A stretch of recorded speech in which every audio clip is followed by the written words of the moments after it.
Thank you, Bharat, for joining us for this episode of Thoughtcast by Onething Design. You're managing growth and retention here, and you are also responsible product design and the team that work on it, right? How are your metrics? And I'm love to know what metrics are you chasing if it is not confidential. How are you translating those with the design teams? Because it's always a battle, business and design to come together and work on metrics.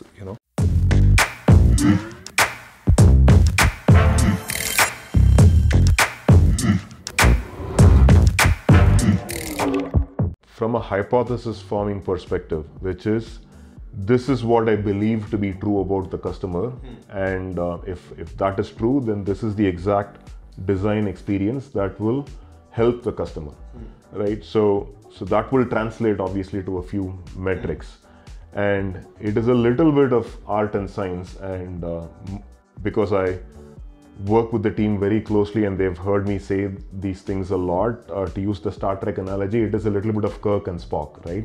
Spock is a very logical being, very metrics data driven. Kirk is very intuitive, makes decision based on gut. So in general, people are Spock by nature. I'm trying to get people to become Kirk by nature. So Kirk as well, that person as well. So we discuss this a lot. Like, when do we make a gut-based decision? Even if the metric is not showing or not going the way we thought it would, but if the gut kind of beats in a particular way, how do you develop the boldness to make those decisions? And especially for design. For you, design is not just what customer facing is, it's something that is behind as well, right? Something that is enabling a service, that is enabling from ordering to delivery to shipment tracking to everything. So do you synchronize all these events and all these touch points into one single design system? Yeah, you see, at the fundamental awareness will be there even when you're tweaking one particular knob in a large set of levers, right? So there will be assumptions that has to hold true, and based on those assumptions, we will try and solve problems in specific parts of the system. Sometimes we need to look at the system overall and overhaul it. Sometimes you just need to look at different parts of the system and understand if I made a change to this specific part, what are the second order effects that will flow to the other parts of the system. And having a good understanding of that will limit the shocks and surprises that come later on. And so that's how we approach it. But there is no change that happens that kind of I will do it here and then figure out what happens at the delivery point. We are very conscious to make sure the overall experience does not degrade for the customer. Because UX translates to CX, right? Yes. Like, customer experience should not get affected just by UX changes here and there.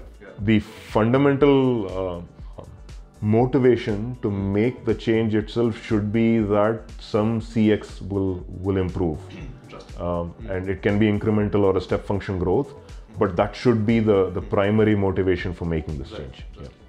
So you've seen Flipkart alone is 12 years old now in India, and last 2-3 years you've been around and you've seen it has really evolved, and it is evolving really fast, and new users getting added, users getting advanced in terms of their behavior as well. What are those key changes or key evolution points that you have seen in users' behavior or in design that you think, okay, these are something that need to be tackled, or these are something that will evolve Flipkart into something that even you haven't imagined, So simplicity is something that people expect. Especially in the post-pandemic world, there are many people who are considering the app today who they would have otherwise normally not considered, or would have considered much later in their digital maturity process, right? So we've been kind of put in a situation where a bulk of people are like, I need to buy stuff now, and this is the best way to go and buy it. So they've installed the app, opened the app. The things that they're looking for is one, trust. That, hey, I'm ordering something, my money is going out, will I get it in the 2 days that they say it will come to me? So fulfilling that trust is very, very important. And also ability for them, if they, for example, if they don't like a t-shirt, communicating to them that, hey, in 14 days you'll be able to return this t-shirt, no hassles. So one of the biggest learnings that we've had, for example, is that for certain lifestyle fashion products, we do flash a message in the app very, very prominently saying, don't worry, buy this. If you don't like it, in 14 days you can return it. Right?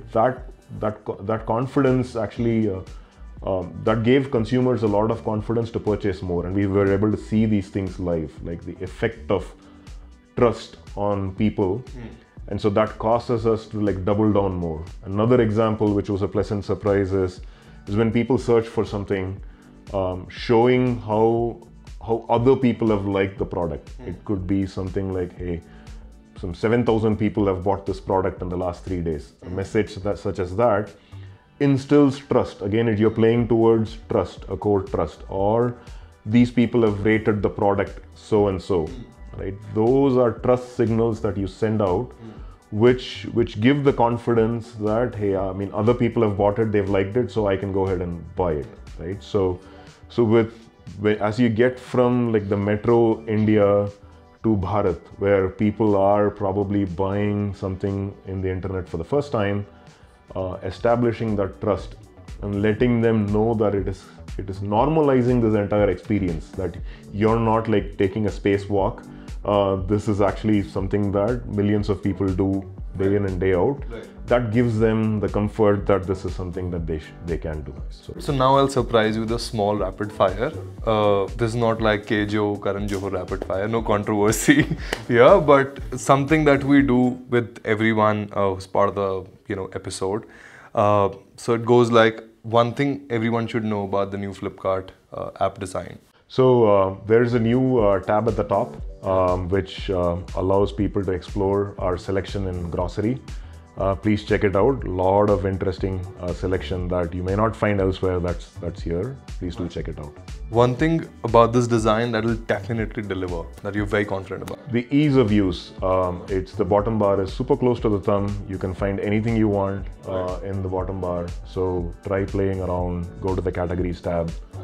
Explore different categories that we have. Go to my accounts. Look at your Supercoin balance. Look at your buy now, pay later and credit. Very, very intuitive and easy.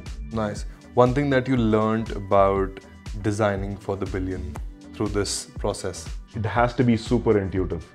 If people pause to think, you've already gone wrong. So people have to just do it as a matter of reflex. Like the way we blink our eyes and we don't even know we are doing it. That's the level of intuition that needs to be built. Thank you so much, Bharat, for being part of this. And I'm glad that you enjoyed this conversation. It was a pleasure. Thank you for listening to our conversation. Before I say goodbye, please subscribe to Thoughtcast by Onething Design on Spotify or your choice of audio platform. We are also there on YouTube. You can find us by Onething Design Studio.